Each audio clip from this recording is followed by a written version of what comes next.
starting off well. So I want to talk a little bit about the district's work on Apopka, and I like starting, I'm going to walk around just because it's easier for me.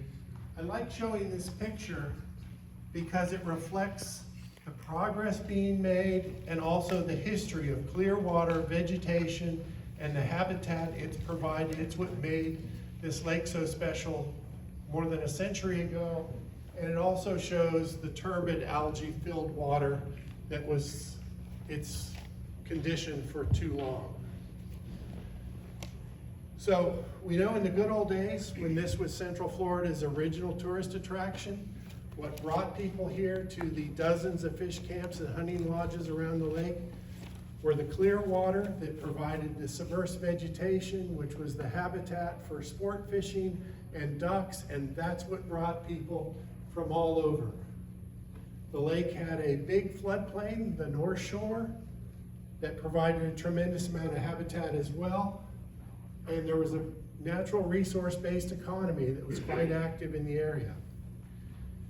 Here are some examples from Forest and Stream in 1913, advertising for the Oakland Hotel. All about the resource, the fishing, the hunting. Long history here. So what happened? Well, as part of the war effort, a drainage district was created, and this levee was built to isolate the North Shore from the rest of the lake for agricultural production. Over the years, decades that those farms were in existence, the drainage off those farms greatly increased the amount of phosphorus coming off that area back to the lake. And by our estimate of doing really careful budgets, as the North Shore was developed, ultimately we were adding 7 times more phosphorus than we'd had historically. And what did that do? Well, if you put phosphorus as the nutrient, you put it on plants, it makes them grow. Doesn't matter if it's your garden, your yard, or a lake. So we started growing lots of algae. The algae grows in the water column, accepts the sunshine, blocks the sunshine from hitting the bottom. The plants that are on the bottom aren't getting the light they needed. They go away. Without those plants, the fish, the wildlife goes away, and then the lodges and fish camps go away. So there was a cascade of effects that came from overloading the lake with phosphorus. So our restoration focus on water quality has been, how do we reduce the amount of phosphorus in the lake so we reduce the amount of, I didn't do it. Much better. Okay, we reduce the amount of algae in the water so we get more sunlight to the bottom, to get more plants, to create the critical habitat for fish and wildlife. That's been our goal all along.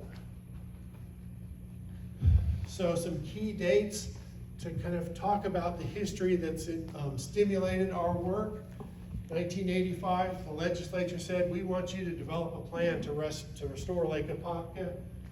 87, that got even more concrete when the SWIM Act, Surface Water Improvement and Management Act, Apopka was one of the original plans statewide.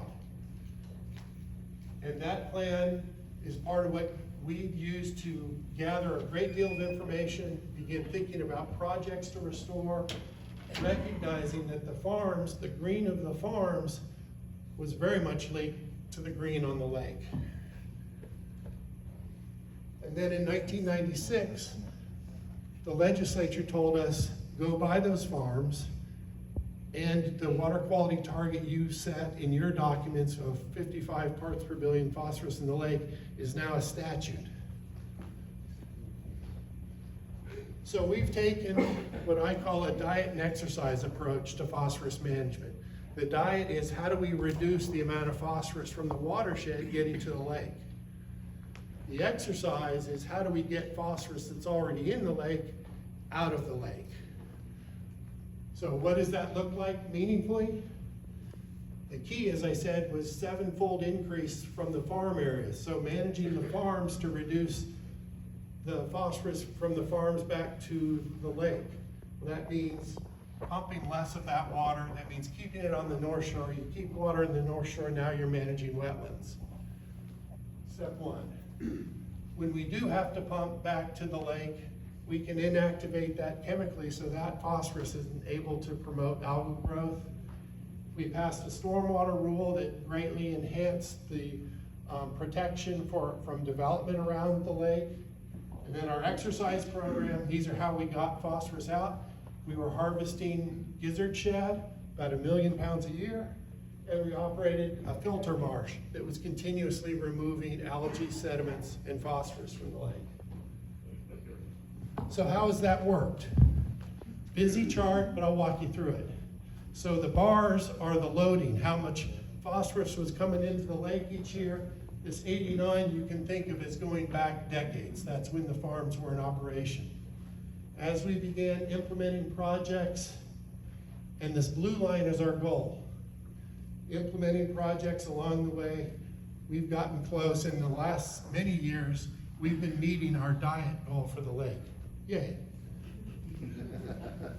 Here's the phosphorus concentration in the lake. Here's our target. You reduce the loading, the concentration's coming down. So here's one of our exercises. This is the marsh flowway. This is over by the AB Canal. So the AB Canal is right here. So we bring in lake water. It goes through one of these 4 cells. And all it's doing is scrubbing the particles, the algae out of the water, letting the rest of the water run back. So water spends about 3 days in one of the cells moving through. It goes in looking like that, comes out looking like that.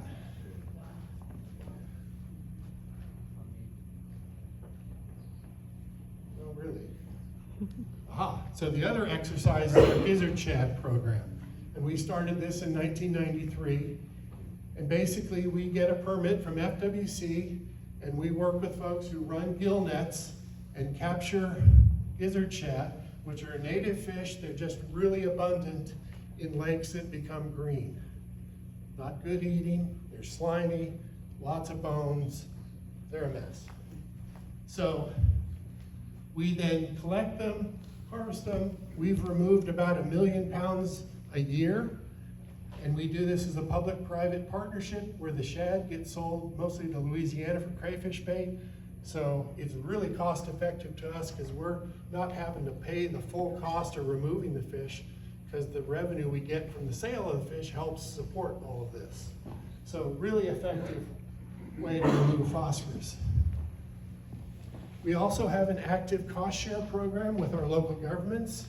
So local municipalities can come to us for projects, and a lot of them are related to water quality.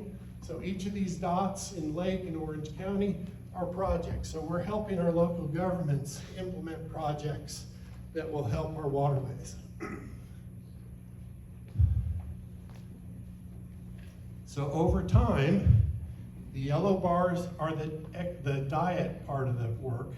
The blue are the exercise. Here's how they've kind of been implemented. And their size is relative to their importance. Concentration has come down, down, down. This past year, 2022, was the first year when our annual concentration was below our target. Now, it's a big deal, but this isn't a sprint where you break the tape, declare success, move on. This is more of an endurance event. So now we've got it there, now how do we keep it there? While we've been doing this to benefit the lake, the habitat on the North Shore has been doing very well too, and we're very excited about the folks that come by and enjoy the North Shore.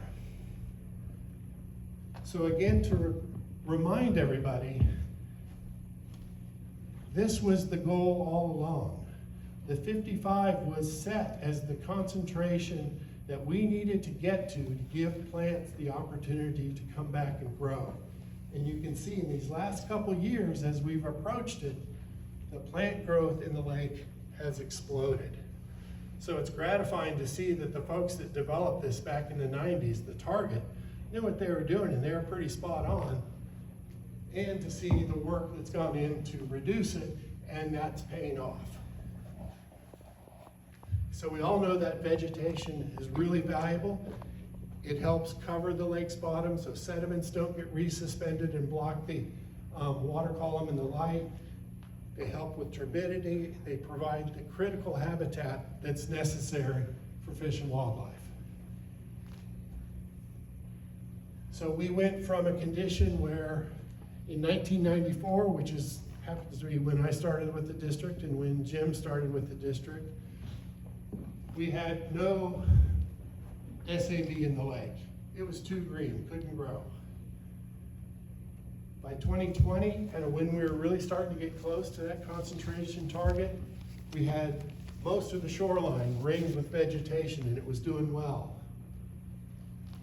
That told us it's time to do more to jumpstart getting the habitat in the lake. So we worked with UF on some projects to learn how to plant a species that used to be really important in the lake, Illinois pondweed, but it wasn't coming back on its own.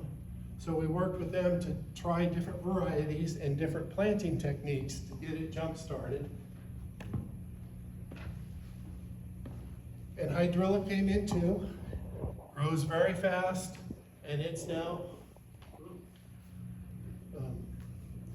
and it's expanding very rapidly. And one of our concerns for this lake that's different from most of the others is it concerns us from a flood protection perspective. Because we know, we've seen in other places when storms come through, hydrilla can get balled up into big mats. And our concern is a big mat of that could plug the AB canal, the Apopka Canal. Sorry, went into acronym government speak. But that's our only way to get water out of the lake. And if we plug that, that's a big flood protection concern from us. And we know from hydrilla's ability to create tubers and turions, the longer it's in there, the harder the job is to manage it.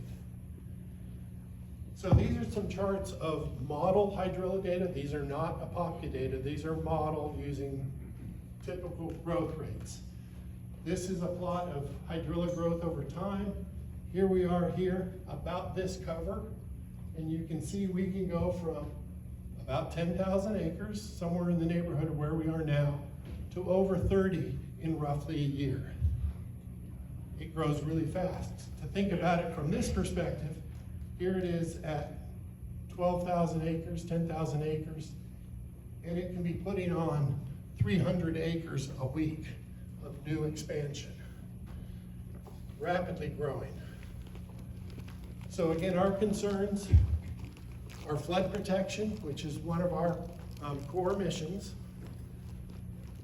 Its ability to grow over and shade the native species that are rooted. We know that hydrilla gets more difficult the longer it's in a system because it's laying down tubers and turions.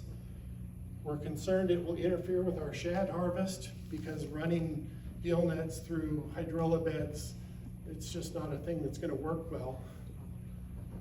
We know some boaters will have trouble in dense hydrilla, and we found when we were managing hydrilla on the Ocklawaha chain that maintenance control, keeping it at low quantities and letting the natives come in, that was the cheaper approach.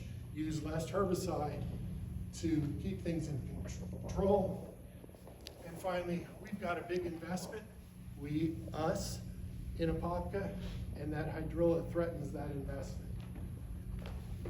So we think the path forward is a 1-2 left-right hand-in-glove combination of managing hydrilla, which we do statewide, and planting native species to get them back in the system. And we've just put an additional $500,000 in our budget for this year, running into next, to continue and expand our planting of native species.